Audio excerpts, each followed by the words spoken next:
Alrighty then, good morning, good evening, good afternoon, and welcome one and all to this very, very special Session 0 of Pathfinder Tyrant's Grasp, a new campaign that we're going to be running with these wonderful and amazing folks here who, as of yet, have no characters for these games. But nonetheless, support my channel, keep the lights on, and let me do all this cool, crazy stuff. Guys, say hello to the folks at home. Good morning. Hello. And of course, a very special shout out to the Eldritch Scribe for your raid. Thank you so much for joining us this early morning and, coming in, sharing your community here. If you haven't seen my stuff, I play Pathfinder, is what I do. And if you haven't checked out the Eldritch Scribe, another group of incredible role players to go and have a look and add to your repertoire of people who you should be checking out on the interwebs. Now, today I have, 2.5/3 announcements, I guess.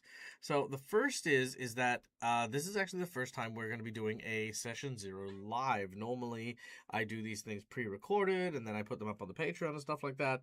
But due to the volume of requests that were made for me to broadcast it, that is what I'm going to be doing today. So we're going to be broadcasting it. But it will hopefully, fingers crossed, also be made available on the Patreon as well if people want to look at that.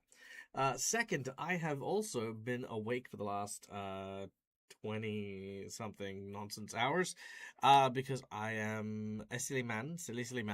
So there will be a little less energy from Dag today, but that is okay because it's all right to be dumb. So yes, there's that.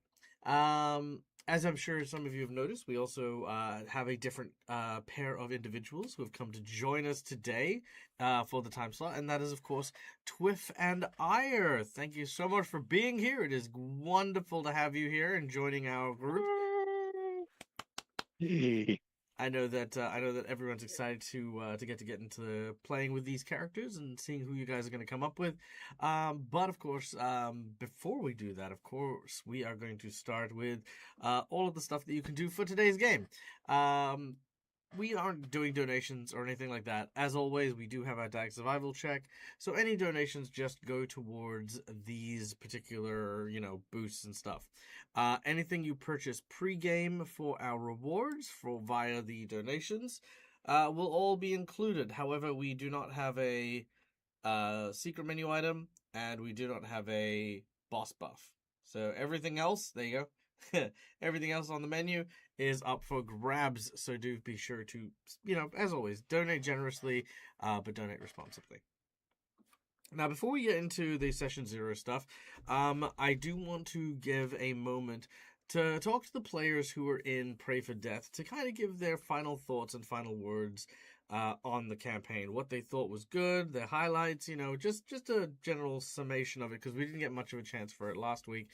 So I'm going to start by inviting Callie, who played Meg, the Tanuki sailor, to begin. Meg, how did you feel about Pray for Death?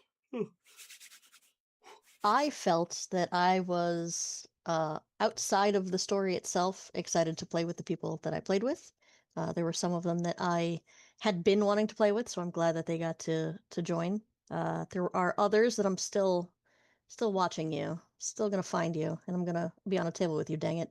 But for the story itself, I thought it was really interesting coming in at such a high-level adventure, and I thought I was gonna trip and stumble a lot more often than I did, but I think that who was on the table and you obviously helped out with that a lot.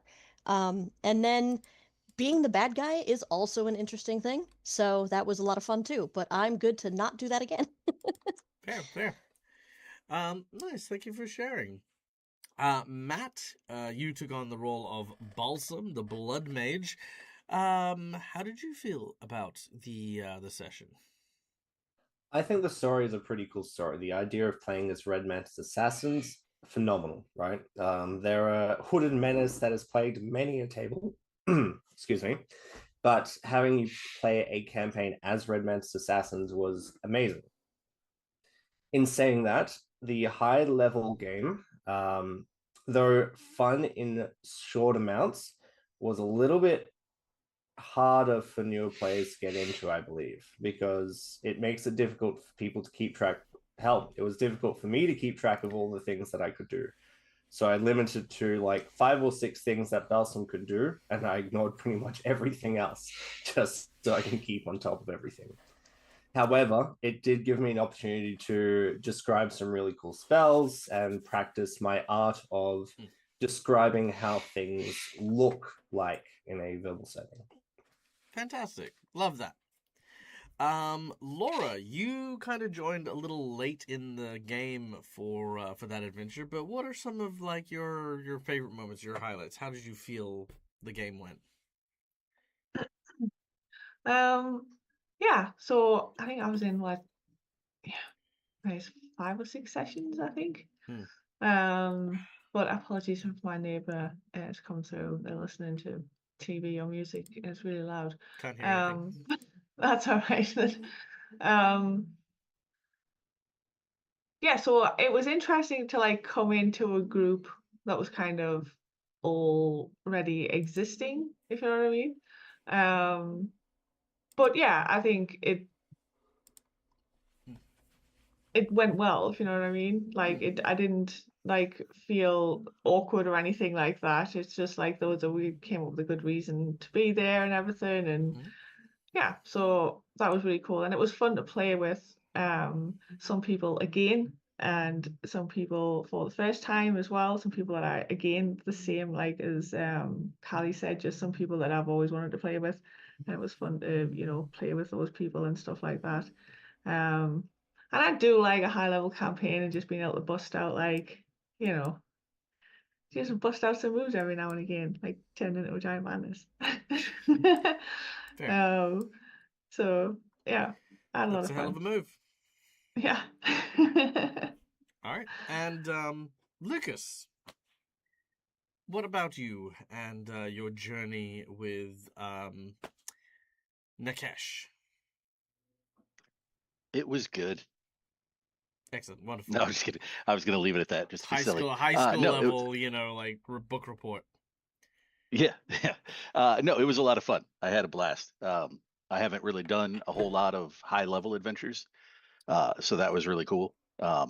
Like Matt said, though, there was a lot to keep track of.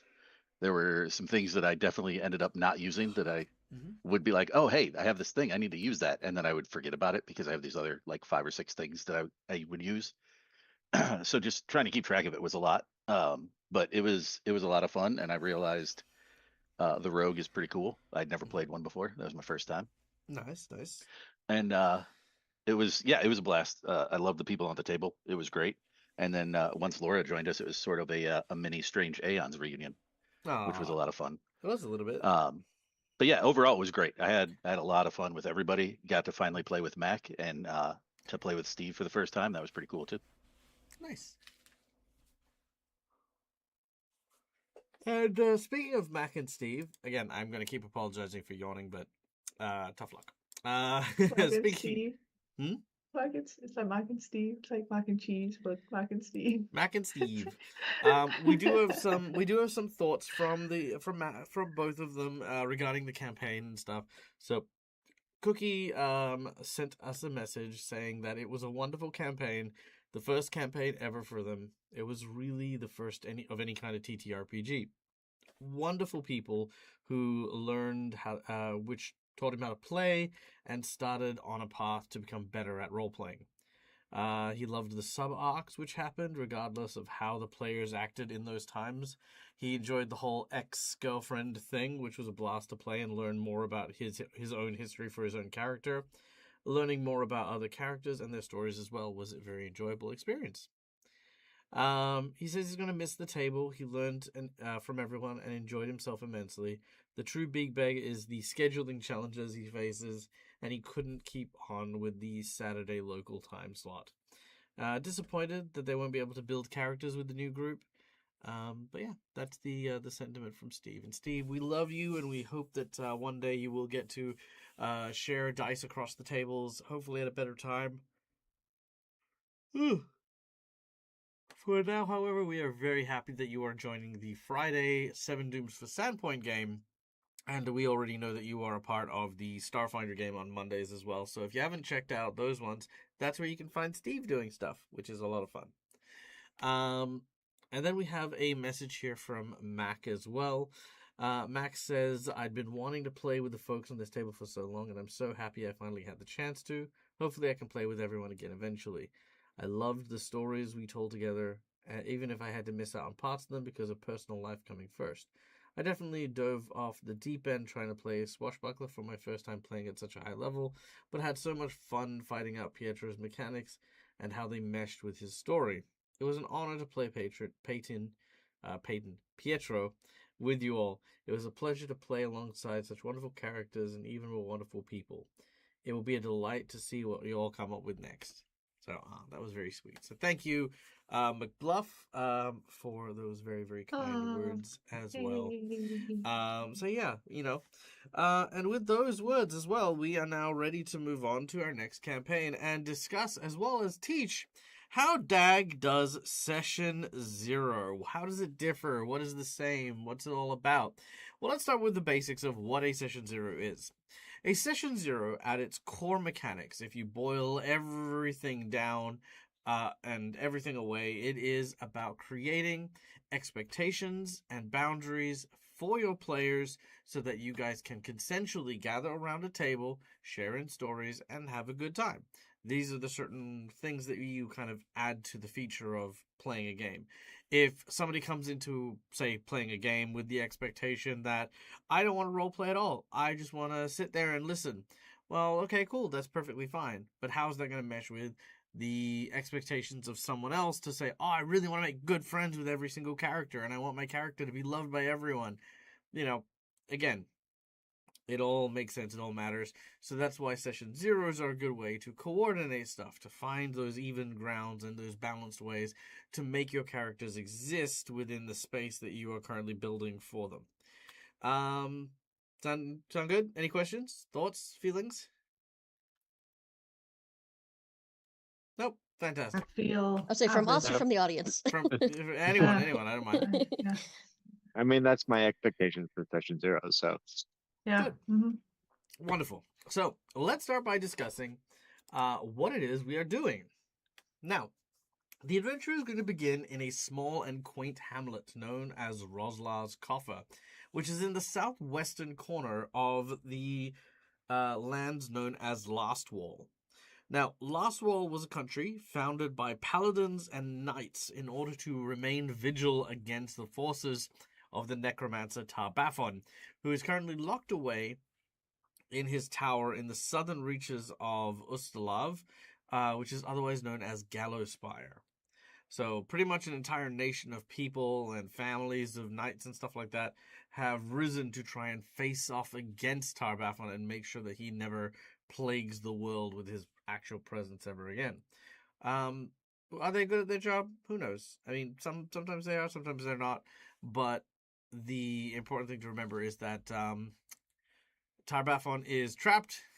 You don't necessarily have to be a knight for this campaign, but you are coming from a town in this region where the knights might be on edge. The knights might be kind of like, you walk 10 meters down the road and there's another one on the street corner, because they're all just there and waiting and being a present part of everyone's lives.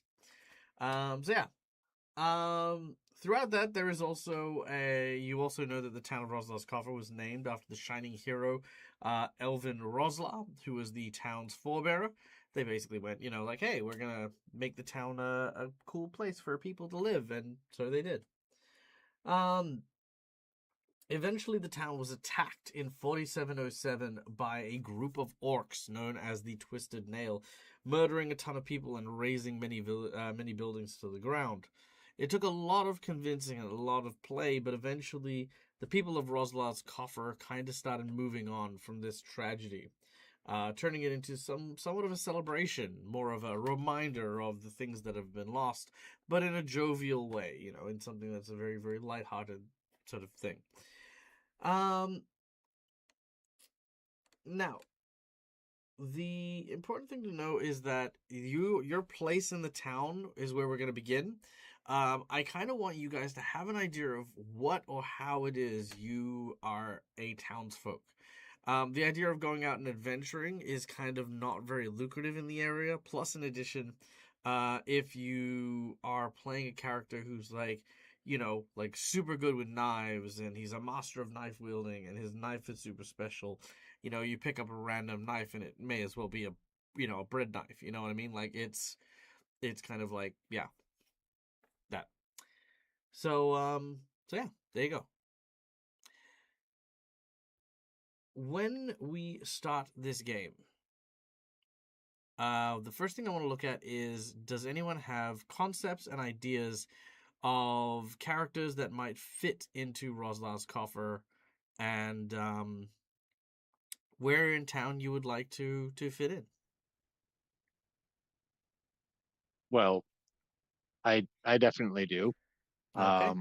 And we discussed this in the chat prior, but one of my concepts was for Aaron and I to be in a retired dwarven couple who've opened an inn, the Sword and Board.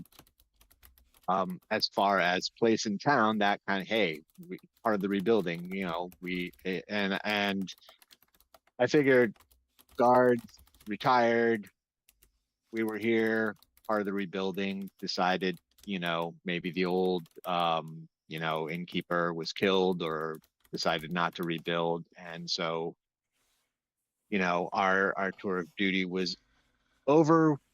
Sold our stuff, whatever we could, bought an inn, and built that up and kind of settled in as that being our place in town. Looking at the the little player guide, there's some pilgrims that come, so there's in addition to the garrison, there's a built-in business of the guards, and the knights coming in. The townsfolk, of course, are going to come to the inn, but also getting that cash flow from pilgrims coming to see the tombs and all that stuff. So you're saying that you want to kind of be like the innkeepers? Yeah. Yeah. Okay, we can do that. Innkeepers. Okay. That is our first location and story squared away. Who would like to go next, if anyone has any ideas? I have one that might be able to tie into that, sort of. Mm-hmm. Which is boils down to a bard, who makes their living playing at taverns and could be at inns. If she's, a frequent flyer there, sort of a thing. That might be some way that she's mixed in with those two at least. Regular Friday night session. Yeah. In the public room. Playing D&D. I love it. Amazing. Okay, I dig that. Humans and officers. All right. All right. Before I go on to who's next, I'm gonna go get an antihistamine because I feel like my cat's hair is now bothering me all over. I'll be back in 2 shakes. Yes. Just hold on because I actually do need to hear everything. So.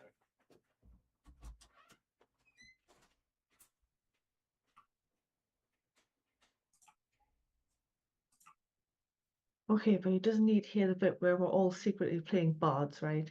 No. We're all playing necromancers. The idea is we Well, slowly start working to but my A bard is a necromancer, necromancer so, Romantic so you bard. guys keep making jokes, Yeah, and these are actually my necromancer bards. characters.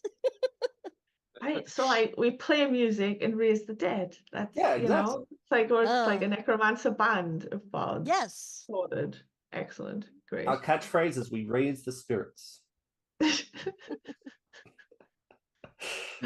Now I have to carry this all Beautiful. on. If I do this character, I have to carry this all on this character's shoulders. Thanks, Matt. You're welcome. Glad I can help. Alternatively, we can just be reuniting family members. Solving the workforce problems, stuff like that. Really participating and helping the town out in its time of trouble. I have tipped.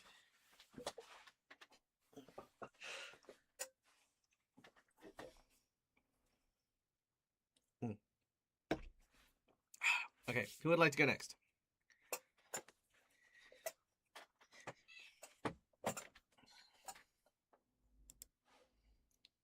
Yeah, I mean, I sort of had like several ideas that I suppose would all fit into the town, I guess. I'm not tied to any of them at the moment because I'm very indecisive. I kind of had a guy who's like was a farmsteader and his farm's been destroyed twice now. Like once the first time in the Orc invasion, and then the second time by the Red Reaver, and he's just kind of just a bit angry at things. So I was kind of thinking like a barbarian class, where it's just general pissed offness, at the world. Probably just resorts to just doing odd jobs now, kind of thing, and probably spends too much time in the town. And then I had like an orc, who, because before the orcs came, the raider orcs came, this town did trade with other orc clans, reasonably peacefully, I think. So I think she was maybe from one of those prior ones, and now that the town's rebuilt, she came back to sort of. I think that one's going to be a little bit hard because the start of it is basically the whole town in mourning and being quite angry at orcs. Okay. Well, I mean, she's been there a while, if you know what I mean. Like, yeah, I know, but it's also and like, she's but it also become like, a town guard. But it also like counteracts the whole like, hey, by the way, this town has been like really damaged, and these guys are bad, and they're awful, and they commiserate over like how shit orcs can be and stuff. And then it's like, oh yeah, but not this one. This one's cool, Generally speaking, I don't mind stuff like that, but then it becomes a very deliberate story towards overcoming prejudice, which we can look at, but I'd like to kind of explore that separately. It's one of these things, and I will give this as a preface. It's just not what I picked up from the. Well, it's your game either. It's just when I read the player's guide, I just didn't pick up that vibe. That was all. Oh, they're still reconstructing the whole area from the effects of the twisted nail and stuff. There's a lot of like conflict that arises from that. Much of which is built from the burning of the town. Like, as you can imagine, like, when you have a very clear and present force to blame for that sort of thing, you generally can. And a full-blooded orc for me is always like, unless there's a very, very good reason, like having an orc derived of orc culture makes them, in my mind, like, there's no point in you being an orc then. You know what I mean? Like, if I'm an orc but I act like a human, just be a human. Like, don't just say I'm an orc, but then I'm going to ignore everything that makes me an orc. The reason I feel that way, by the way, and I want to point this out as well, is Paizo has, since second edition, very much sanitized, I think is the best way to say it, like a few of the races and stuff like that, because obviously, look, D&D and stuff like that is a product of history that, over time, some things were very problematic. All evil creatures tend to have dark skin was not a great, kind of thing to kind of go about it. But I also don't subscribe to the idea of just sort of hand-waving it and saying that never happened or it didn't exist. And, these creatures that were once upon a time considered to be inherently evil now are just not. And there's no, like, reason, rhyme, or explanation for it. The way that I prefer to run characters like that is there was a time in which they were perceived that way because of their actions, but we've now grown as a culture. We've now evolved as a culture. So prejudice is more understood as a phenomena rather than like all dwarves hate all giants or all orcs. Now it's a case of, well, no, not all dwarves feel that way and not all orcs behave that way. But there needs to be that kind of like, well, actually, yeah, look, my great uncle took part in the burning of this town. I didn't, and I don't subscribe to that idea because, he's from a different generation. And that's kind of how I prefer that. you know. So it's not a no. It's a there will be the prejudice towards orcs as a topic because of what the whole start of the adventure would be. Make sense? Yeah. Cool. Because that I've taken that into consideration. Like she'd come to try and like rebuild that reputation of, you know, you used to trade with other orcs that weren't that bad. So Yeah. she'd But come as kind of like a handout again kind of thing. Like, you know, now that those guys are gone, she wanna yeah, be but friends I also again. yeah, You but if know, that's the sort of case, vibe, but yeah, I also just don't want to hand wave it as well. Like as a written backstory of yeah. you having already gone through that trial, been accepted, and now just part of the town. You know, that's hand waving all the stuff that goes through and resolves all that sort of stuff. So I'd rather, like for example, I wouldn't necessarily have that character already be so integrated into the town. It probably be that you come to the town a few times, so you're familiar, but you don't live in the town. For example, that would be how I'd communicate that potentially. Like, yes, we're trying to establish new communications or better communications. We're not there yet, but we're still working on it. That for me tells a better tale with that. But that's a cool idea. I like it. I like it a lot. I'd probably swing towards the first one because my third one was a halfling barkeep, but since we've already got like the tavern keepers, it seems a little redundant to have. No. You We know, can do a whole bunch of stuff. We So we can have we need two of the same employees. thing. Yeah, yeah. But I kind of had the idea. Yeah, I guess. But I was kind of swaying towards the first dude for some reason. I don't know why. the temper tantrum barbarian, you mean? Yeah, kind of, and just Okay, do cool, like cool. a character growth kind of arc thing a bit, I guess, like No, perfect. directing his anger to the right place. Because in general, it's just All over. angry man shakes fist at sky, you know, like what have I done? Why do I deserve this? Kind of vibe, you know. Yeah, How many okay. times have we had to kick you out of the pub, Laura? Loads, Okay. probably. There's definitely a few angles there. I think we can build on. Okay, so anyone else?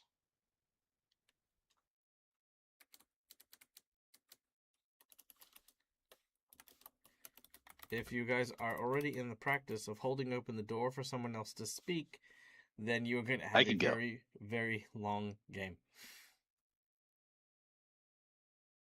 Yeah, I can go. I got 3 that I can throw out there. Throw them out.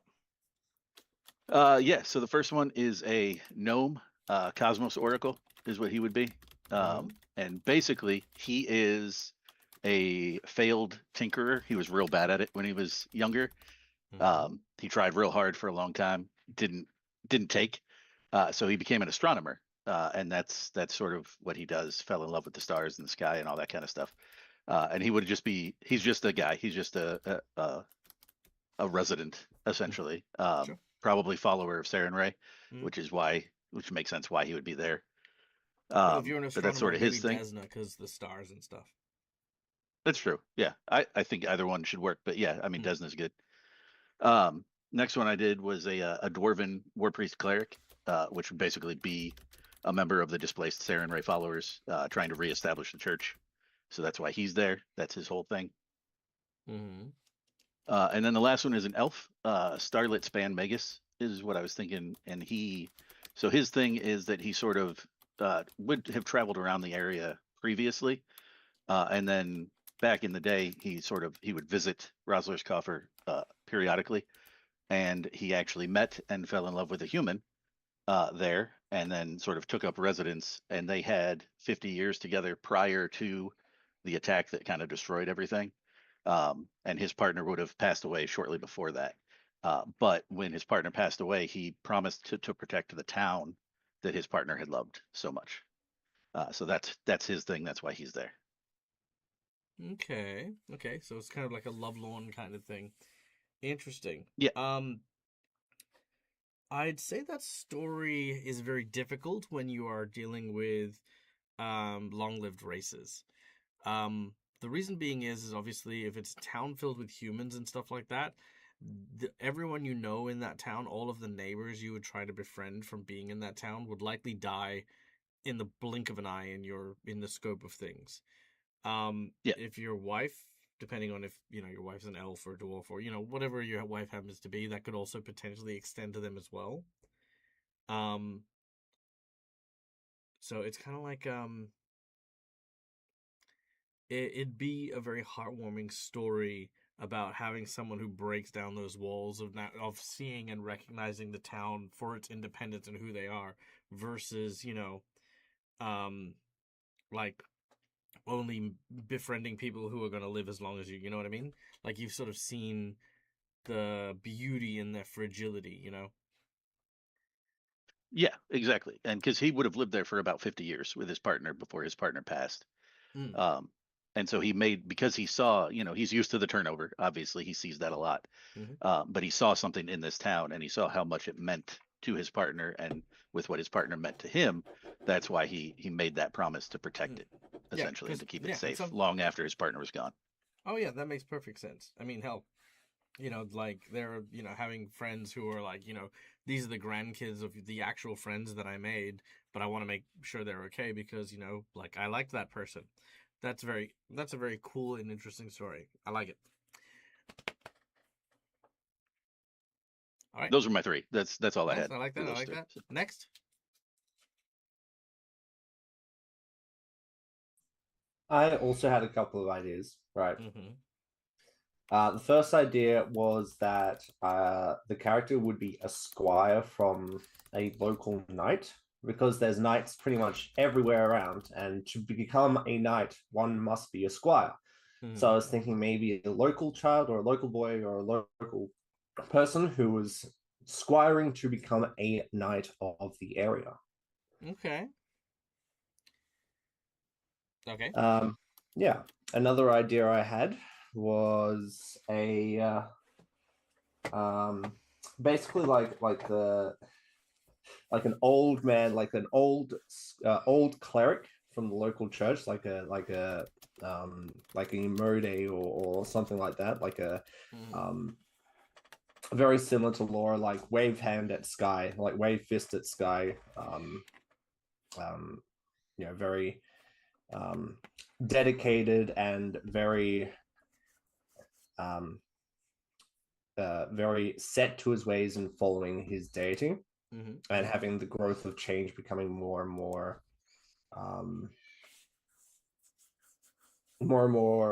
not welcoming, but more and more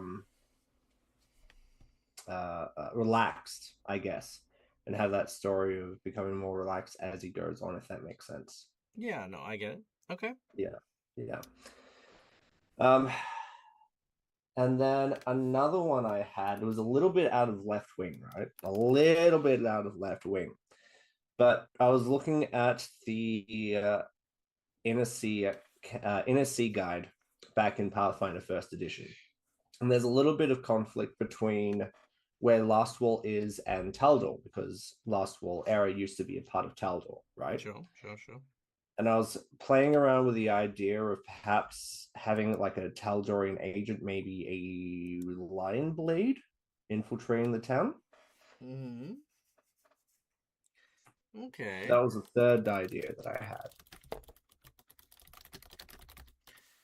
Okay. Not a bad idea. It'd make for a very interesting connector if we can figure it out, but it's a good one on the board. Okay. All right. Any other suggestions from folks, or are we good?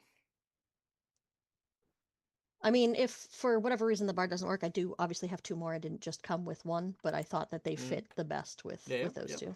Sure. If you want to tell them, you can. Oh, sure. Well, one is also an oracle, which I believe Lucas has an oracle. Not important. But an oracle that would be, if it's possible, possessed by essentially an ancestor. Go on. Well, that's kind of a big part of it.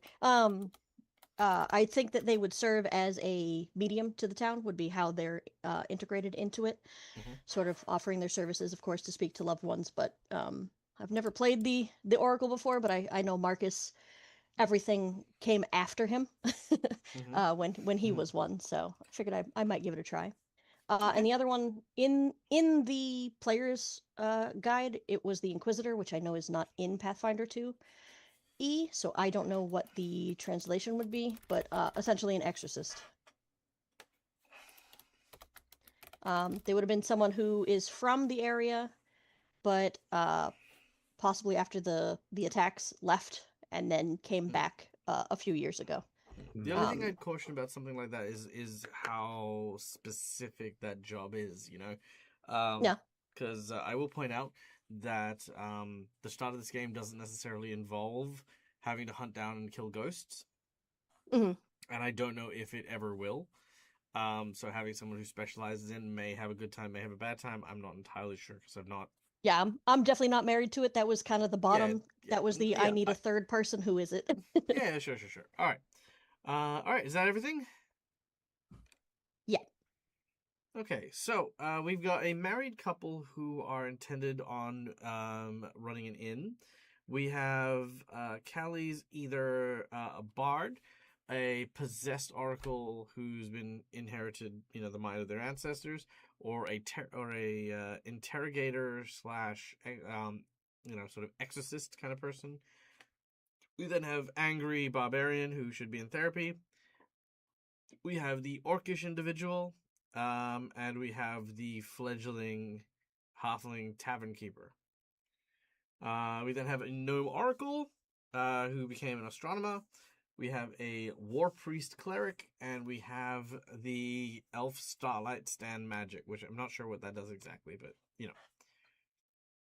And then we've got Matt's characters, which are a squire from a knight, an old priest, and a lionblade infiltrator. So a wide variety of characters here, and I think one thing we want to look at is we want to look at kind of like how these characters would know each other, how these guys would mesh, and which of these characters our heroes want to be playing the most. The thing is the more that you develop an idea and marry a concept to just the scope of being used in a game, the more vivid that performance becomes. The more um, intimately you know that character's persona. For example, I know that the War Priest, for example, would believe themselves to be a champion of the cross. Like I know how to worship my god and stuff like that. But not everything needs to be battle orientated either. You could easily use your meditation bells while you are quietly meditating and then rotate them, sort of in your wrists. And that would be perfectly fine. So, everyone there's going to be a bunch of invisible strings, I guess, that will help us be able to figure these things out as we're going through it. So,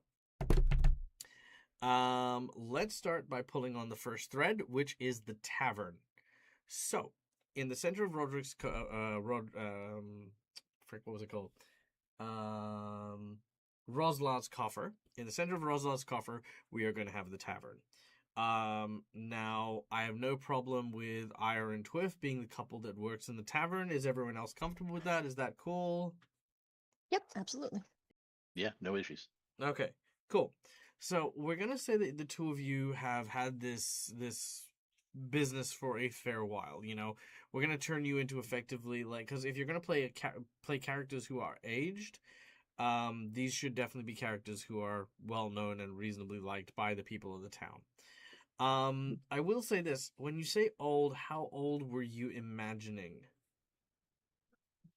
Um, so I was imagining that, kind of the retired guard, your skills have degraded a bit, you haven't really done, you remember the basics, but like you haven't been out in the field. You're a bit, that You're rusty. whole, yeah, yeah, exactly. You're rusty. That's why I'm level 1, right?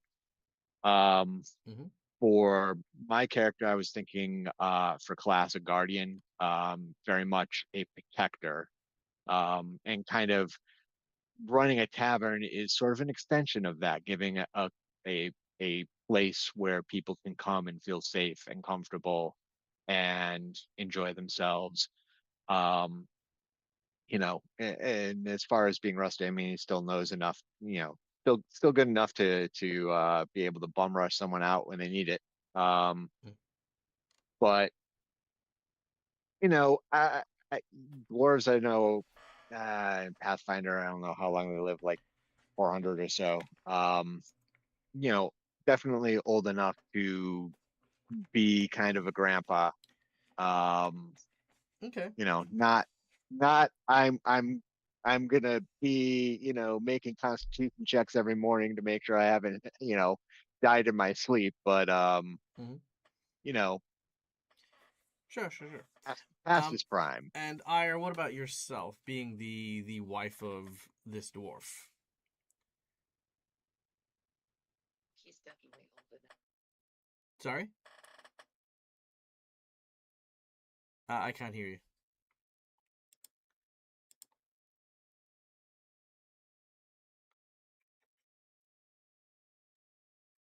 Got her headphones out. Oh, okay.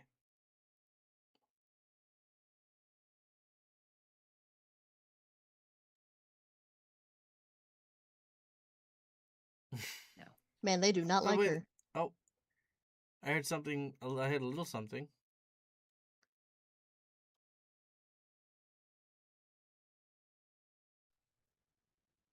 Now? Yes. Yep, I can hear Hello? Sweet. I said, well, he is definitely older than I am. you. Okay.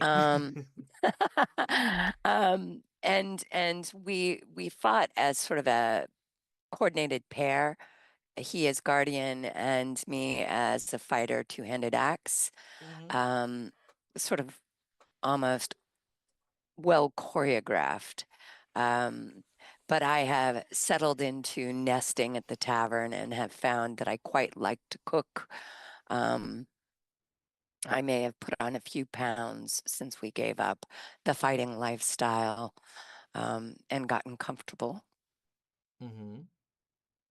Okay, so What kind of else? like you've sort of fallen into the luxuries of civilized life instead of that of an adventurer, and Yep. maybe there's part of you that's trying to put that forward to other people.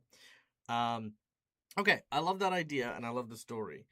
Now, the idea eventually is going to be breaking the notion of this being the optimal thing, the solution. Otherwise, obviously, the characters retire, right? So yeah. So the two of you basically were adventurers and gave it all up to make this place. You're accommodating people to try and give them the same peace and respite. Perfect for a tavern keeper and the like. Okay.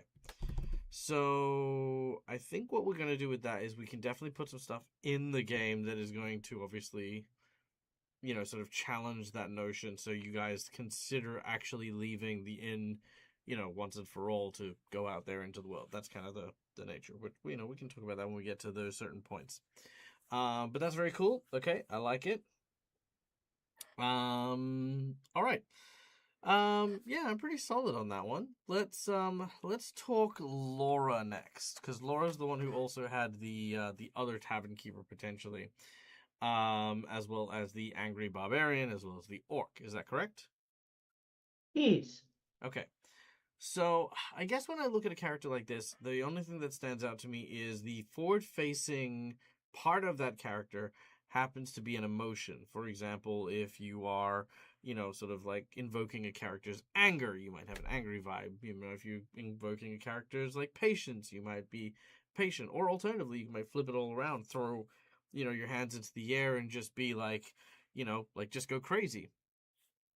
So I guess what I'm asking here is, if you take this character, the idea, and let's say we put it in a tavern, right? The tavern belongs to the two old dwarves. What kind of story do you think you could have if this character were to also say work for the tavern? Maybe as a waitress, maybe as a person who brings in kegs of beer and a brewer, or a bodyguard, or whatever. How does that make your character? How does that make you and your character concept feel? Does that feel okay? Does that feel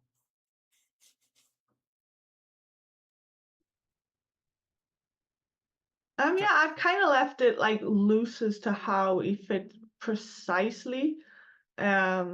He obviously was tied to the town, and he still is, hence why he's still here and hasn't left, right? He doesn't really have the heart to kind of start again the third time. You know, I imagine the townsfolk probably try and like encourage him to, but he's just like, no, I failed. So he's kind of got that like kind of defeatist attitude as well. It's not just so much that he is angry as well, obviously, like the rest of the townsfolk are. Do you know what I mean? It's just that he's also got that kind of defeatist, like, you know, and I imagine some people in the town probably try to re-encourage him again, you know, or something. And so I kind of get that vibe. So yeah, it wouldn't like We don't need to he give either you picks friends. What up. are you talking about? Everyone hates you and your character and your stinky face. Look at Laura yeah, writing I all the also NPCs in my town. You Oh yeah, walk past also like you also walk past the and they're like, oh, not this guy. yeah, Oh. they also have meetings. It's like a book club. It's called the Orc Appreciation Society. Okay, they gather up every Tuesday. They sit there with a portrait of me and a rosary and stuff like that. No, this is Little just candles. the dude. Like, yeah, no, I just think like some people in town probably like not everybody. I'm just saying he's probably got a few like friends that he had that like try and encourage him to start again, but he's doesn't have the heart to kind of thing. And then also he does drink a little bit too much sometimes. You know, so yeah, there are probably times when the dwarves have thrown him out of the pub perhaps as well, do you know what I mean? But he does work there. He takes like, as you say, he works for the tavern. He might also work for the butchers, or do you know what I mean? Like that kind of thing. So he does all the kind of odd jobs because he was a farmsteader, so he's good at crafting and making stuff. Do you know what I mean? So like, Okay, yeah. I don't mind that idea. I think that's perfectly fine. I think if that's the case, I'd probably lean away from a full-blooded orc. Maybe look at a half orc or something else entirely. No, this character was a human male. This Yeah, character. oh, right. Yeah, okay. Oh, Then was yeah. human. Yeah, Okay. yes. This wasn't Yeah, the okay, orc yeah, no, then character. This was no, a human dude. Yeah. No, then that's perfect. And the interesting thing here is that you could still have the character going through anger management issues. Like, there's nothing that says that you have to be a barbarian to be angry. You could still just have these problems that you are trying your best to deal with. I know, I just kind of wanted to play a barbarian, right? Because normally I play like hawky caster characters in yours, and I just wanted to be like, just try some little You can play a barbarian, different, but here's the thing, you know. right? Like, But he just learns to direct his anger instead of it just being there, out there, you know. But I also tell people this as well. Like, you're not limited by what you have as, you know, the character sheet in front of you, right? Like, if you wanted to be like, say, a monk and just punch people because you're angry, you can do that too. Or like, if you don't want rage to be what triggers you off, you could say that it's adrenaline. You know, you feel really excited to do something versus I actually have the emotion of anger towards something. There's a million different ways to flavor it, and all I'm just suggesting, or all I'm just giving you, is just like, hey, this is a cool idea, and there's a lot of different avenues you can use to explore building it up.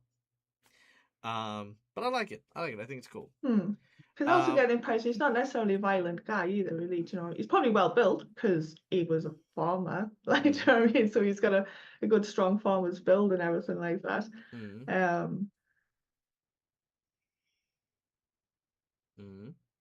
But yeah, the anger thing is more just like that would give him a reason to be violent, because normally he's not really at all. So the monk thing would be like he would tend towards. But here's the question: like why? Kinda ish. Why? Like, why is he not violent?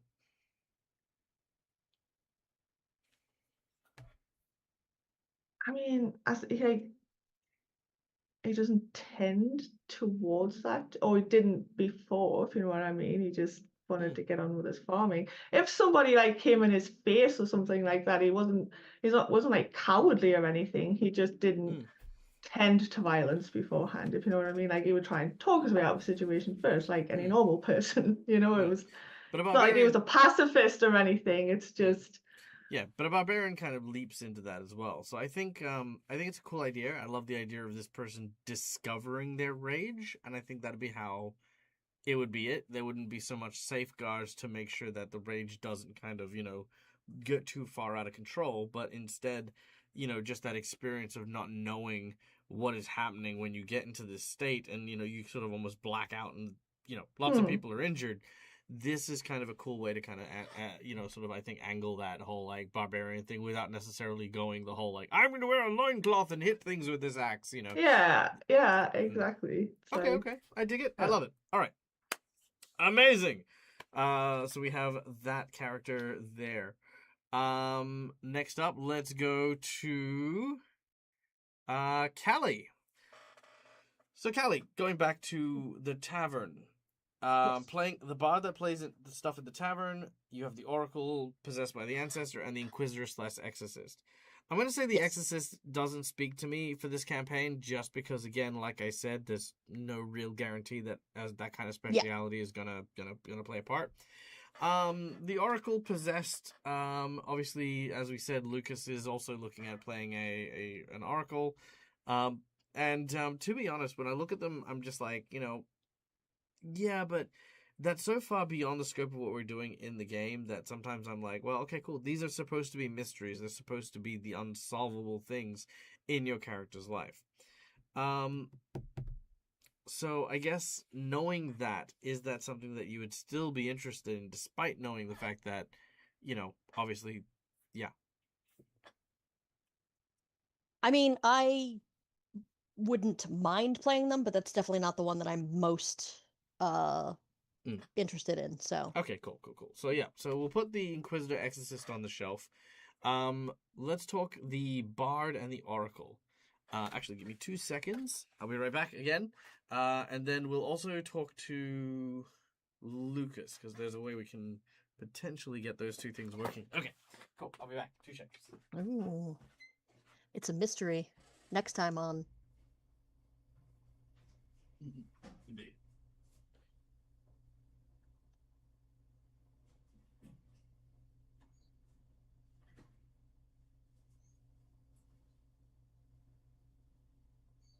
So what if we all wear hoods and cloaks to cover our skeletal bodies, right? Okay. I love it. All right. I want to play the accordion. Oh, sorry, he's back. Act natural. Act natural. Lord. All right. Lucas. Yes. Yes, it is. Yes. Okay. So we have the elf, the war priest, and the cosmos oracle. Centering it, like sort of looking at the tavern and sort of the things surrounding it, I'm more inclined for the war priest than anything else. But you mentioned Sarenrae. Is that sort of a hand-in-hand thing? We're going to be playing a paladin of justice or a war priest of justice and second chances and healing and all that jazz? What's the angle? Because the Church of Sarenrae was displaced and destroyed during the attack, so I figured he could be one that's looking to get them reestablished. That was sort of the hook there. Okay, so you're kind of like on a journey to sort of like a missionary, basically. You're trying to reintroduce your deity into the land. Okay. Well, so because they had to get the Red Reaver out of the old church because it took up residence there, and now that it's gone, he's there to help reestablish the church. That's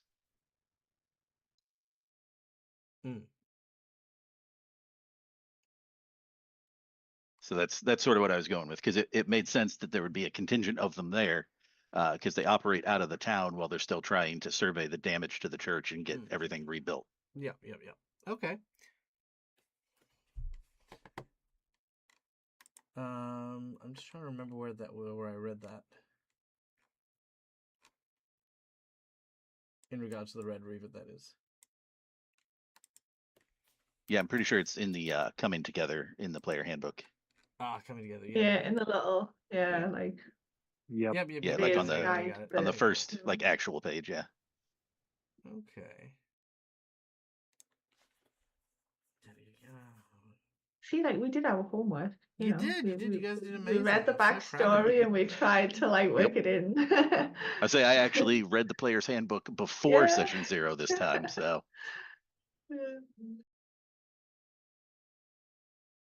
Okay, so you're trying to reestablish that. Okay, I think that's cool. Okay, cool. So the war priest I think probably has the better option because they're still trying to improve the town. I don't know what the Cosmos Oracle does beyond just kind of like vibing. Same thing with the Starlight Elf too. Okay. Okay. I mean, I'm good with any of them. I liked all of them. So Sweet. Okay, cool. So we'll go with the priest.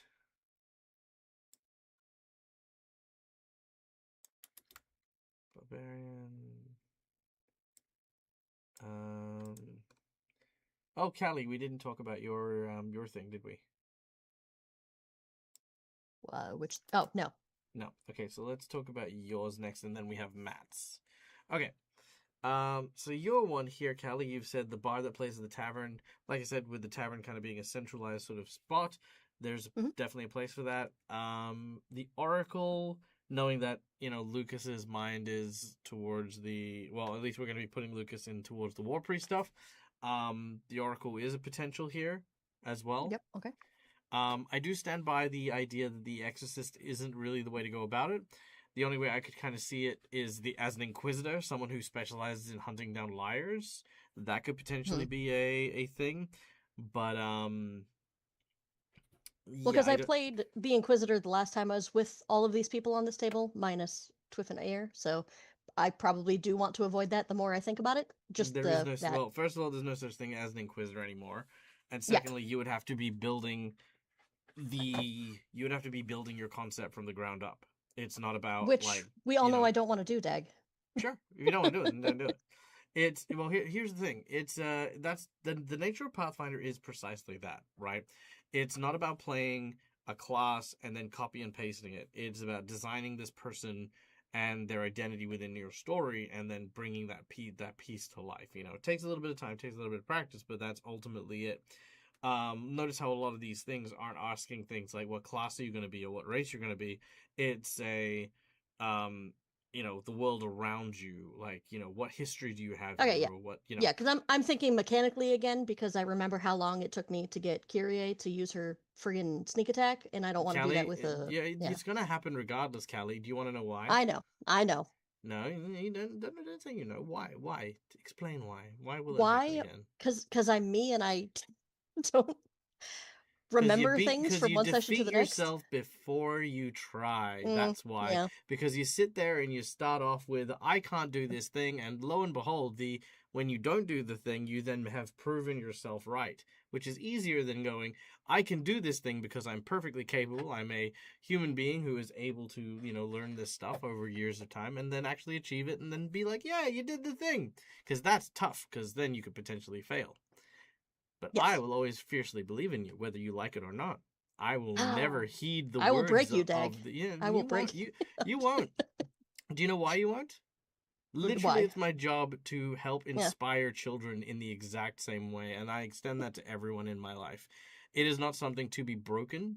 It is something that I pride myself on as a titan in my field of expertise, and it can't be broken. I'm sorry, Callie, but with any luck, you will hopefully realize that throwing those balls at a giant wall or a tsunami is going to have no effect, and you are going to find those little capable bits of you, and I'm going to find that secret moment where you're going to sit there and utter the whispered words of something positive for yourself, and I'm going to sit there and I'm going to beam because I will have proven once and for all that you are as awesome as I think you are, and you'll think it too.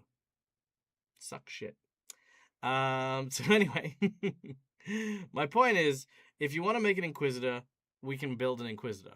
An Inquisitor, the difference, at least in my opinion, between an Inquisitor and a champion or something like that, is they're specialists at interrogation, right? When you ever think of the Inquisitor, you think like the Spanish Inquisition, right? Which was, I'm going to grab you and I'm going to use the power of the divine in order to interrogate you and pull information out of you. We can build that. That's not a problem. But that then needs to be the story you want to tell, of this character who is an Inquisitor. If you want to be a bounty hunter, it's the same thing. If you want to be a sumo wrestler, it's the same thing. The class, the race, all that, not as important as the concept. From what you've said here, the only thing I can see as a concept so far is maybe slightly the bard, Mm-hmm. But do you have a story with any of these characters that lunge out at you that we can, like, pull that Uh, out? honestly, like none of them are. I sat there and I went, I love this story. This is the story I want to tell.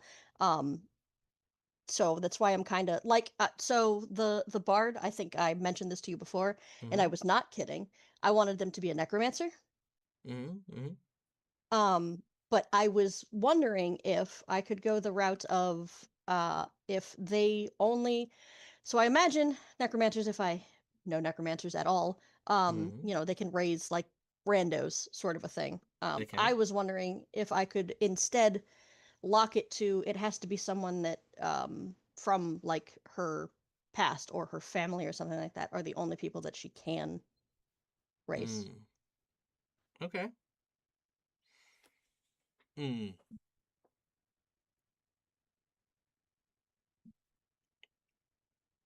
Using the power of music to keep your family alive and Yeah. living on. I like the idea, but I have a hanging thing over it. And this is actually a really good thing for talking about session 0.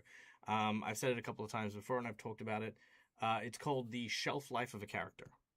The shelf life of a character refers to how many sessions could a character get before they have expended all of the bits and bobs that we build within them to effectively get to the conclusion of a story.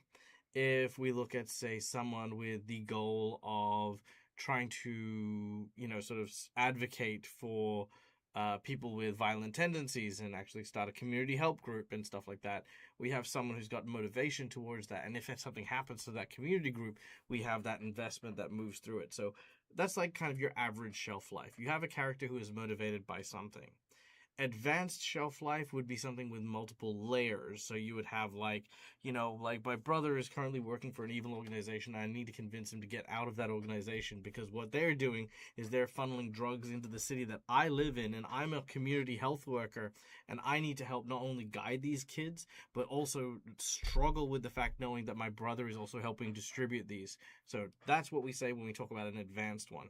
It's a multi-layered, multi-tiered connection to the story that you are now part of. You don't need to, write it to break it off. That's basically it. Tier 1, and this isn't a bad tier, it's just the first tier, is a tier where you have an idea or a concept, and it is just about fulfilling that concept, and then you have that sense of accomplishment. For example, if you have a character who is like, oh man, I really want to get laid. Great, fantastic. You play the first game, you seduce a wench, you get laid. Your character wakes up the next morning. Now what does your character do with the rest of their life? I got nothing. The entire thing I wanted to do was get laid, and now I have nothing to further up. These are your tier 1s. These are your okay, look, you'll have a personality. You've got kind of a motivation, but it's a very shallow motivation. So the reason I bring this up is because talking about what you were saying for your particular thing, refresh my memory. That she can only raise a few, and it would be people like closely linked to her. Yeah, those things there, very, very interesting. But once you've done that, once you've finished doing that, where does that take your story? Oh God. I'm just saying, for me, that doesn't have a story. That's more just you do the thing and then the thing is done and then there's no more reference to it. What could be interesting with a necromancer, rather than looking at bringing out hordes of people and stuff like that don't matter? Maybe focus on a single person who died in a way that you did not approve of, which is why you brought him back. Now, you may have been a necromancer before that happened, or after. Either way, once they were raised, you had business to attend to. You had something to do in order to do before putting that person to rest. Maybe find their killer. Maybe reunite them with someone. Maybe try to bring them back to life, because unfortunately necromancy is all you know, so bringing someone back to flesh and blood life requires a lot more than just a resurrection scroll because of undead stuff. Have the undead have a strong connection to your story. Okay, yeah. Well, because I also saw what Skulai said, and I think that ties in with at least some of what you said. Having a specific person that you're looking to bring back into your life, you know, whatever means necessary, sort of thing. And I think I would like the idea that it was after it happened that she started. Okay, fantastic. necromancy. I love that. So I think that's something that we need to focus on. Who is that person that died? Why did you bring them back? And what are you going to do now that they are back? And one thing is, unfortunately, we can't have you trying to live a quiet, private life with the person you brought back because you are going on an adventure. Make sense? Yeah. Cool. All right. I love it. Okay, we're going through these. So session 0. Step 1. We hone in all of these things. The last person we need to hone in from is Matt. Matt. Yes, Michaelius. What do we got? Okay. So, looking over what other people have chosen, some amazing stories. I really like that. I'm happy to get rid of the old priest idea, and to be honest, that was perhaps my weakest concept. I don't know. Carry on. I'm perhaps leaning towards more like the squire story. The idea that they are being trained by a knight in the local area. They are training to be better, with the goal perhaps being like a knight commander or like someone important at Last Wall, I want to say, right?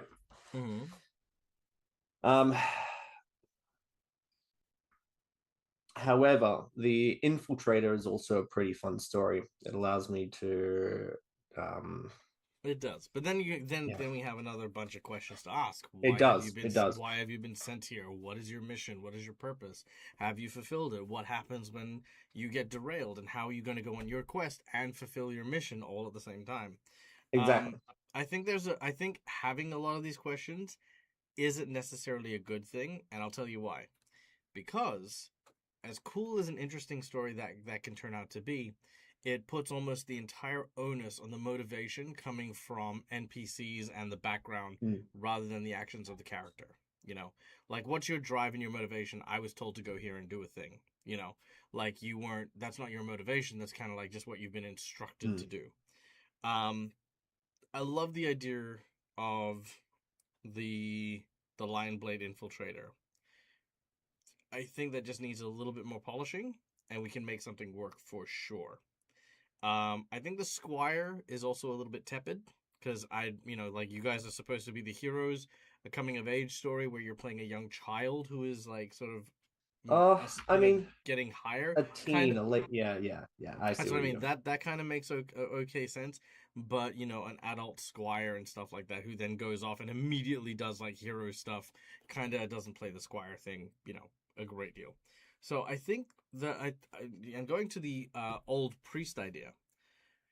Now, the old priest could, going back to the tavern, just be an acquaintance of the two dwarves. Do you know what I mean? Like, the idea of a guy who goes there every single day and plays chess, often by himself until, say, the necromancer shows up, and the necromancer plays chess with him, or the barbarian who's like trying to like lower his temper is like going off and playing games. We have like this person who is a wise character who exists in this space and can interact with people in a number of ways, because again, they may have insight from whichever god they worship. Maybe they worship like an old man who worships Caden Kalian. It's like nothing is so bad that a drab a djinn won't solve, or whatever.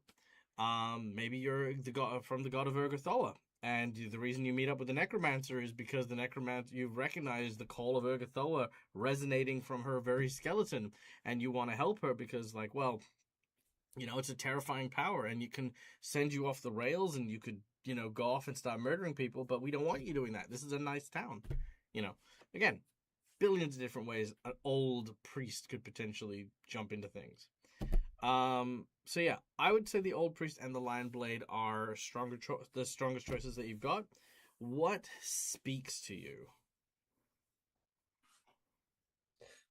They're both really cool concepts. That's the issue. I also like what Gaj said as well. He says an alternative from the squire is perhaps a newly anointed knight who lacks the confidence and is still fresh, like on their first patrol kind of thing, without Oh, I supervision. like that idea as well. That's actually a I really really cool like idea. that idea. I do like that. Yeah. And what could be very interesting with that is potentially a commander who is growing into their abilities to help give instructions to other people and to work I on think that. you read my mind, Dag. So what if we do that one? Okay, yeah, I like that one. Yeah. Okay, so let's go with rookie knight.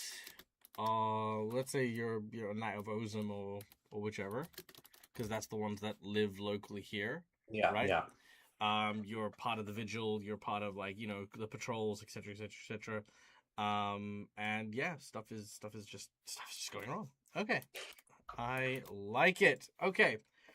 So, we have our list of characters. Now, going through this real quick, we have a pair of dwarven innkeepers who have retired from a life of adventure and are enjoying a peaceful life at a tavern. We have a necromancer who went through a tragic loss and has used their necromantic power to bring back said person, but at what great cost. We have our barbarian or barbaric thuggish kind of individual who is basically, again, taking classes or trying to lower his anger, but is ultimately also falling victim to it. We have the dwarven war priest, which of course is a war priest who is trying to rebuild and reestablish the church that was raised here all so long ago, and has been working tirelessly in order to do so. And then last but not least, we have, of course, the rookie knight who is in town. Could be doing anything. Could be like on a patrol. Could be like just like kind of acclimating himself to a city so that he can serve them dutifully later. Whatever the case is, what's his name? Matt's character. The rookie. Blah, blah. Freaking, my name is escaped. Iomade. Thank you. Good job. Thank you, Matt. Iomade. The Church of Iomade can offer a lot of NPCs and a lot of interactions for a character like this as well. So, sweet. Mm. So that is our rough party. First of all, how do we all feel about these characters? Thumbs up, thumbs down. Are we happy with where we're at? Yeah, I'm good. Fantastic. Yes. Okay. Thumbs up. So this is the first part of session 0, which is of course the negotiation, making sure everyone kind of is playing something that they want to play and they have those ideas together. Part 2, just before you connect the dots, is of course to outline the expectations of what we want from these characters. I am role playing this character because I want to tell a good story. I am role playing this character because I want to play someone pretty and I think it'll make me feel pretty. I want to play this character because I think that this character is going to be a lot of fun, and I think, I want to laugh a lot and I want to have a lot of jokes and stuff. Whatever your expectation is, now is the time we take these characters and we say, this is what I want from my character, or this is what I want from the table. So let's start in reverse order this time. So let's start with Twiff and go left and then upwards in that way. So Twiff, what are your expectations for this table and your dwarven innkeeper? So, again, so for him, he wants to protect people, protect his wife primarily, but by extension, protect the town, protect those that he cares about. And so, concept wise, whatever danger is going to face the town, that's going to trigger that desire to keep people safe, and lead them back into the course of adventure. And I kind of feel like that's enough of a driving force, him going, okay, maybe we stop this, but now there's another danger to go. There's another danger to go, and I'm not going to stop until everyone is safe, and that not going to go back until I've done everything that I can to make sure that everyone that I care about has been protected. So I think he's probably definitely going to be driven by it, as you know, that extends to a sense of community. Um,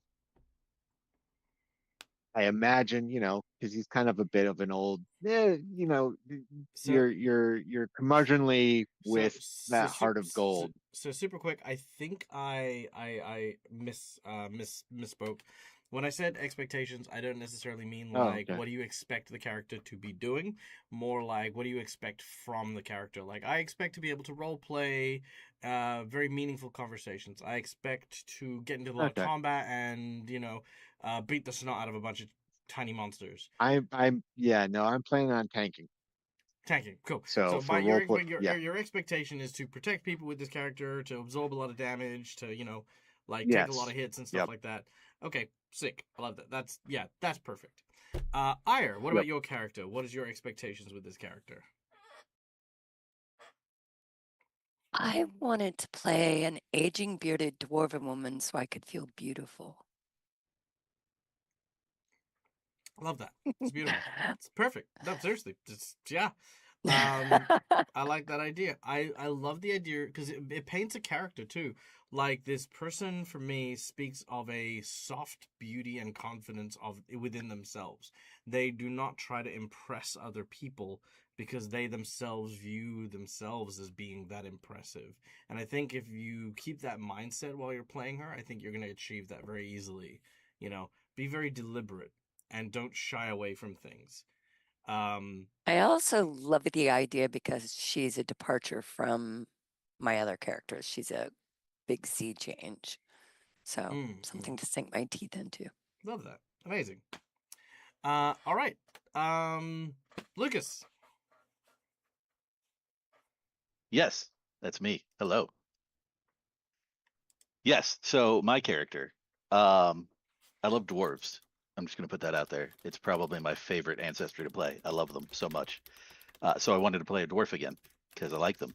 And you know me, I like to try out different classes, and I have never done a cleric of any kind. So I picked one that sort of blends what I'm used to playing with something new. So I can do a little bit of hitting, I can do a little bit of tanking, and I can heal, sort of Okay. all around help people out. Okay. Um, I think that tied together with a bunch of stuff, I would also look at. I would tell you the same thing I told this other person. Specialize in something, leave weaknesses within your character. There are always going to be opportunities for you to be saved or be protected by people, especially if we have characters who are specializing in that sort of thing.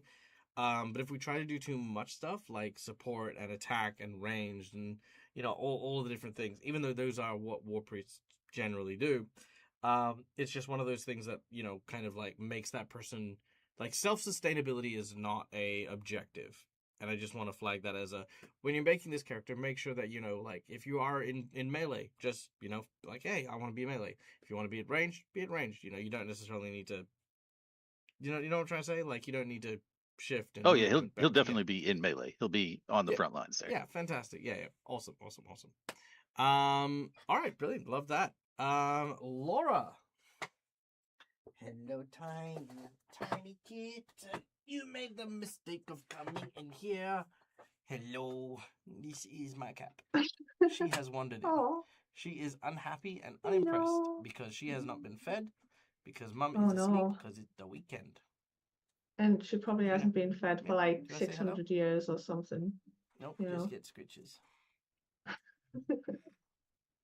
Juna, Oh. I love you. Yes. Okay. You can go now. Do you want to go down? Are you just comfy? Making biscuits. Okay, you go down. Ugh. There you go. Now, stop licking my breakfast. Go away. No. Sorry, 1 second. Juno. No. I made scrambled eggs and toast this morning. I say this morning. I made it like 3 a.m. And she's just licking my plate. But you shouldn't do that. Okay. Hello. I was Yes. gonna say don't leave the plate in cat licking reach, but to be fair, cat can get everywhere, so you They know, can, it's they like can. you know. And to be honest, and to be fair, I've been trapped in this room since like 3 a.m. So okay. Anyway, Laura. Yeah, so I think my expectations for this character, I mean, as always, I want to have good roleplay because that's why I play this game. Mhm. But in terms of specifically like this character, I think I wanted to play something a little bit more like frontline because I always play characters that like, you know, stay away from the danger, stay out of danger, you know, like characters like that. So this time I think I wanted to just play a character that just, you know, was out there in the front lines getting stuck in kind of thing rather than just hanging back all the time, you know, and being weak. Okay, okay. Well, not weak, with but you know what I so mean. no, Like, I get it, I get it. So with uh, that, what I would look at in your character's case is I would look at something a little bit different than just raw damage. I've had this conversation before. Yes, Schooly, I've had it with you, and I am very proud of you. You've done very well. But damage when it comes to weapons doesn't always have to be like, you know, using a greatsword or using like, you know, like a giant butcher's axe that's got like 3 extra hands attached to it and chops trees down with a single, you know. oh God, no. I think he No. probably just uses the big stick to be fair. That's true. Like, That's he's true. not really trained with weapons, right? But he but can use the stick. but consider what you might use in terms of like the character. What do you want to communicate? You know, like are you like a bar brawler and you use like broken bottles, or are you like a person who lives like you know, like I make my day, you know, fixing fucking wagons. Okay, I use this big woodsman carving mallet to like bang wooden pegs into place, and I'll bang you into place in a minute if you're not careful. You know, like you know, like you could have so much. Yeah. Your weapon and your form is going to build that cinematics. So because this is a very combat heavy character, have a big think about like, you know, how you want to fight, you know, and what you want to fight with, Mhm. because the damage isn't going to be as important as your ability to kind of feel your character with every blow. Because combat can sometimes become just this switch of like, oh, we're just doing combat. I roll this, I roll that, I do damage, I this, but it's always Yeah, better but there's if a lot it's of control aspects as well when you know, hold down a character, for instance, by oh yeah, you know, absolutely. not when you say pinning them down, not necessarily literally pinning them to the floor, but you know what I mean? If you can, Yeah. you know, just get up We're there and talking about a melee mallet. with somebody and yeah, like Yeah. No, occupy a exactly. person. But there's many ways to do it than just hitting them. You know, it's like Mm. you can grapple or you could whatever, you know, it's like trip, disarm. Pitchfork. Mm-hmm. Yeah. Yeah. All right. Matt, your squire slash rookie knight. What are your expectations? I want to get better at some personal skills. So I would like to have some really cool roleplay and be involved in some roleplay.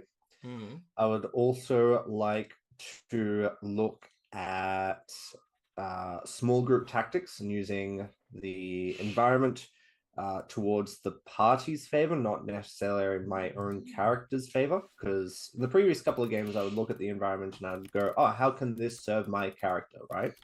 I want to now broaden that earth and see how that can work with not just my characters specifically, but the entire party as well.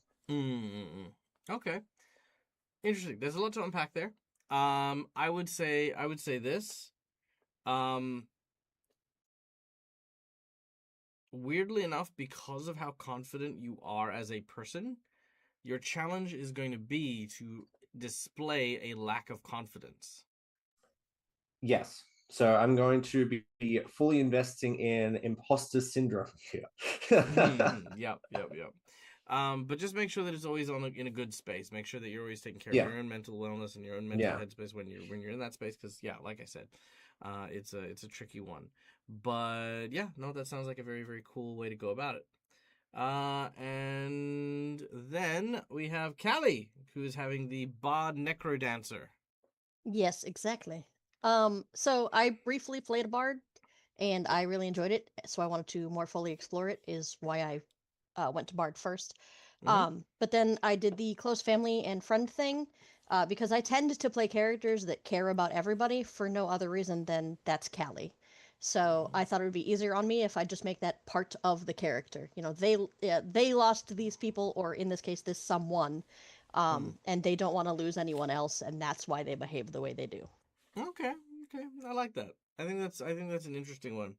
I would propose something else. I would propose that at least at the start of the game, you be very distant and that you don't want to connect with anyone because that is the value of you recreating the corpse. You know, Yeah. you're trying hard to connect to the corpse, even though the corpse can't reciprocate because it's undead. You know, Yeah.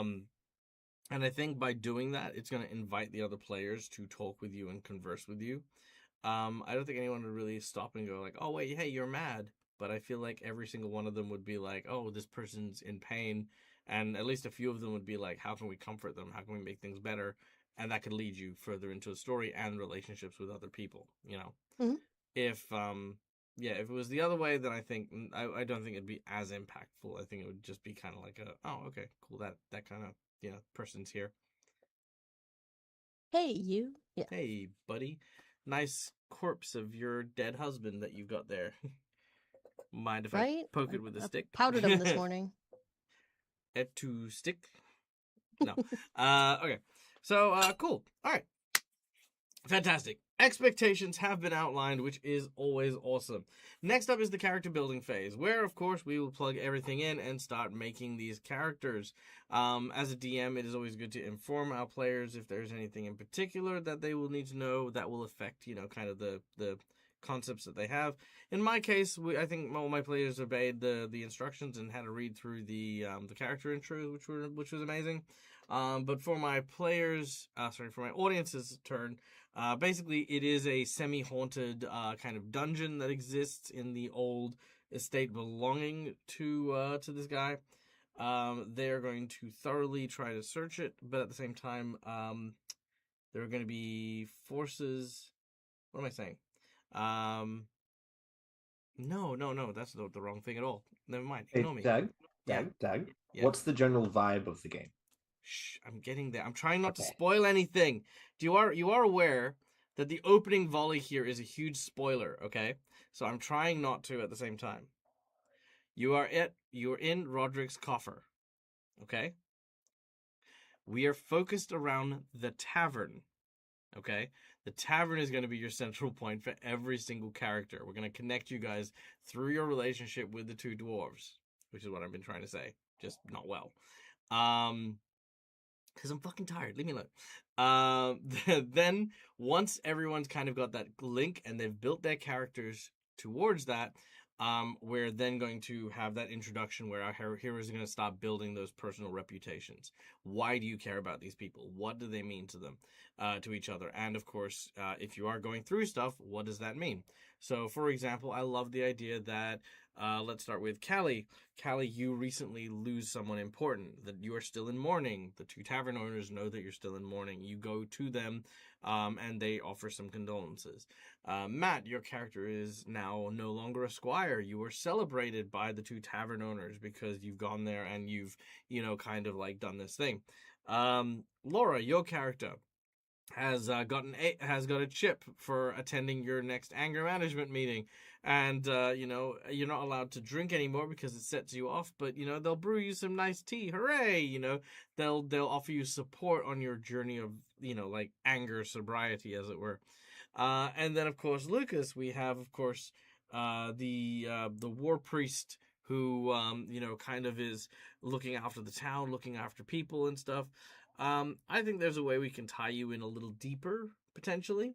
Like especially in the whole notion of like the town's kind of paranoia towards like, being attacked by raiders or orcs or whatever.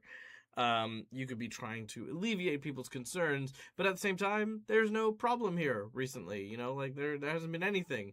There's been no action, no call to arms, no summons to onto the battle line, so you're just kind of like in limbo here as the, again, two tavern keepers are consoling you. It's like, I'm sure a job will come up soon. Here, would you like to take my natural 20. I don't know. Just give people purpose and give people points. But yeah, how do you guys feel about that being the dynamic of the group? I dig it. Yeah. Yeah. Yeah. No, Yeah. no, I'd say it's express, okay if not, yeah. express fully. Yeah, no. If you don't agree, then yeah, say something. Yeah, I just hadn't. I don't think my character's even really that far along on his journey of recuperation or anything really. I kind of saw that coming as he went along in the campaign, Okay. if you know what I So mean. More of maybe it. instead of like the whole like being supportive through your mission, I mean, it could also still be a Yeah. No, it's fine. I was thinking of something.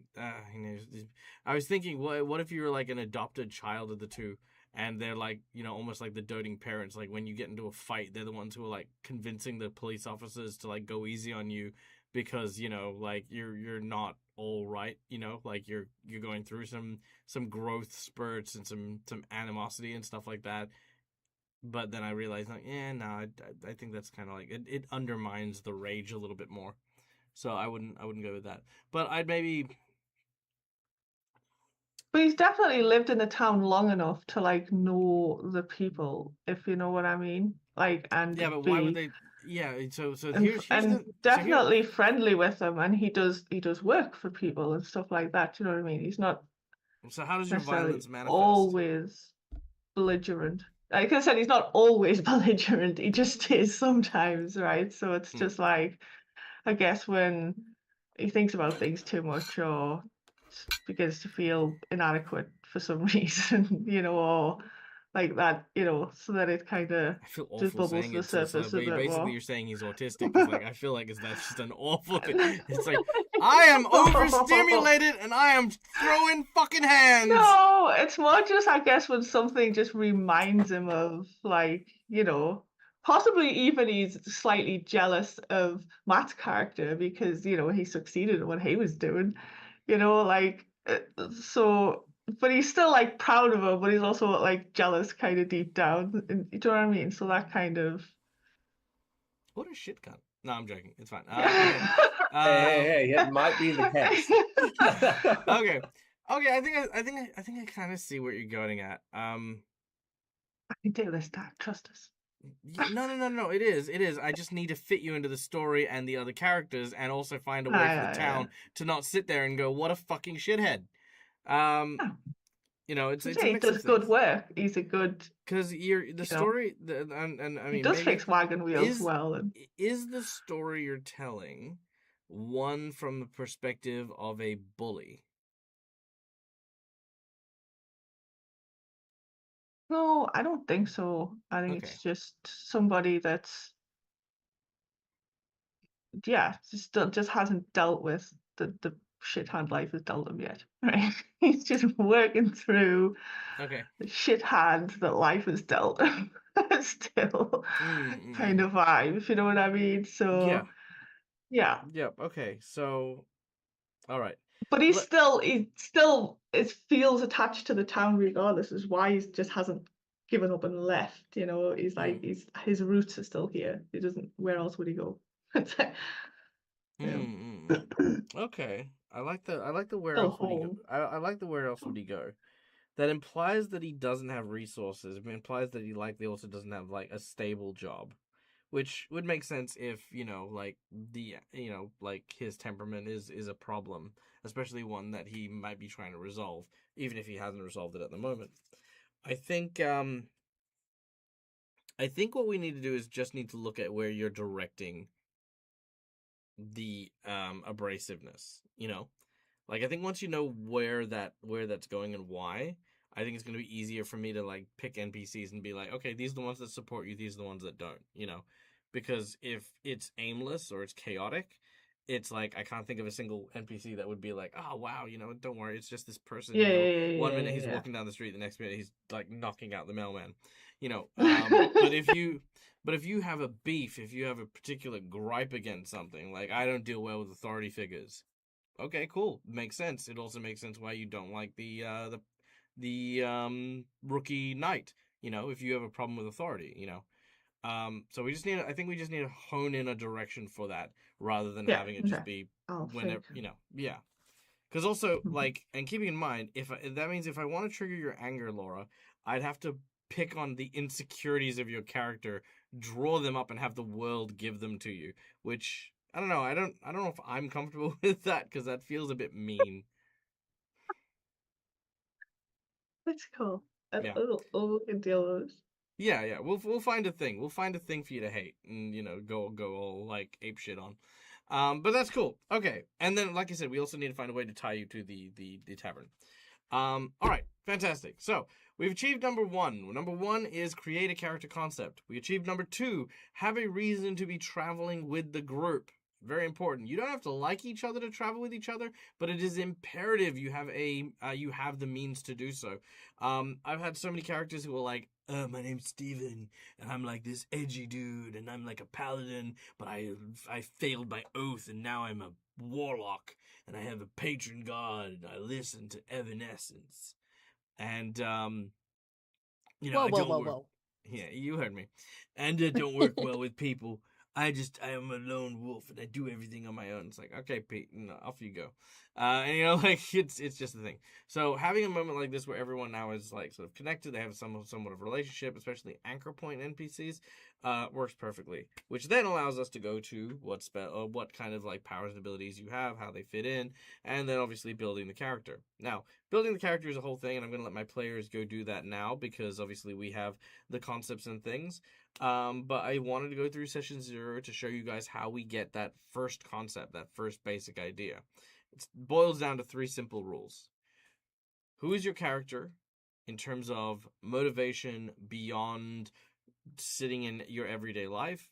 Who are they? What is it they want from life? Your ambition. The second is have a connection to the major story. What is going on in the world? Well, our group is currently in freaking Roslar's coffer, right? Be in Roslar's coffer. Have an investment in the people of Roslar's coffer. And then what's your third thing? Why are you connected to the other players? What makes it so that all the other players are people you are going to be traveling with and not you turning around and going, ugh, I hate all of you. Screw you. I'm out of here. Because you're going to have a very short game. So yeah, my players have done all that now. So the next bit is building these characters and having a good time doing so. This video, courtesy of our lovely, lovely Patreons here, give them away, will be available on the Patreon page in a little bit. So yeah, in the meantime, thank you guys for listening. Thank you guys for watching. We hope you had a great time. We will be back later this evening for Gatewalkers, so be sure to tune in for that. If you have any other questions regarding session 0s or where the group goes from here, it's basically like character building and then like a very, very short like kind of role play session is my normal session 0. But yeah, that's otherwise it. So thank you, everyone. Stay safe, stay wonderful, be kind to each other because why the fuck not is free. And as always, game hard or die trying. Good night, folks. Ciao, ciao. Bye.